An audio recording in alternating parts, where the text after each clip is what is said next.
Barishal city কর্পোরেশনের মাননীয় প্রশাসক শিরিন আপার পরিকল্পনায় বরিশালের সুনামধন্য ঠিকাদারি প্রতিষ্ঠান এম খান লিমিটেডের যে ডিরেক্টর আছেন আমাদের ইঞ্জিনিয়ার রাফসান রাফি স্যার, তার তত্ত্বাবধানে আসলে এই ফ্লোরটির কাজটি চলতেছে। কাজটি এখনও সম্পন্ন হয়নি, আরও 2 দিন লাগবে সম্পন্ন হতে। এটি সম্পন্ন হলে আসলে বরিশালের মানুষ যারা আসলে ভ্রমণ পিপাসু তাদের জন্য একটা দর্শনীয় স্থান হিসাবে এটি আসলে এটা হচ্ছে মিউজিক এবং ড্যান্সিং ফাউন্টেন ফোয়ারা, ওয়াটার ফাউন্টেন।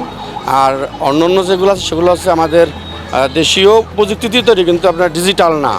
আর আমাদের এটা হচ্ছে ওয়াটার ফাউন্টেন ফোয়ারা।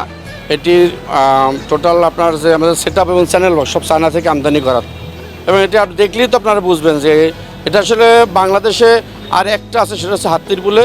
ওইখানে আসলে চায়না থেকে টেকনিশিয়ান যারা তারা সেটা স্থাপন করছে। আর এটা আমরা বরিশালে বরিশালের মানে আমরা লোকবল দিয়ে আমরা এটা এম খান লিমিটেডের মাধ্যমে আমরা এটা সম্পন্ন করতেছি। এবং আমাদের সর্বোচ্চ তত্ত্বাবধান সর্বোচ্চ দিক নির্দেশনা দিচ্ছেন আমাদের ইঞ্জিনিয়ার রাহান রাফি স্যার। আমরা আর 2 দিনের মধ্যে ইনশাল্লাহ এটা কাজ শেষ হবে, কারণ আমাদের মাননীয় প্রশাসক মহোদয় গতকালকেও বলেছেন সে খুব দ্রুত এটি উদ্বোধন করবেন। জি, এবং বরিশালবাসীর জন্য এটি তার ঈদ উপহার।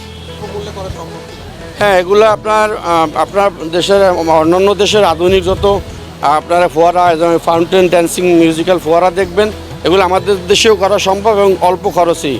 যেমন আমাদের বরিশালে আরও অনেক দর্শনীয় স্থান আছে, যেমন 30 গোডাউন সেলফি রোডের মাথায় ওইখানে, এবং আমাদের বিহু পুকুর পাড়ে তারা করাই আছে, এবং আমাদের সিটি গেট যেটা গড়িয়ার পার, ওই সব জায়গা যদি নির্ধারণ করে এরকম করা হয় তাহলে আসলে এই শহরের সৌন্দর্য আরও বাড়বে। দেবশ্রী শুভ্রা সরকার, পৃথিবী নিউজ ডেস্ক, চ্যানেল 365।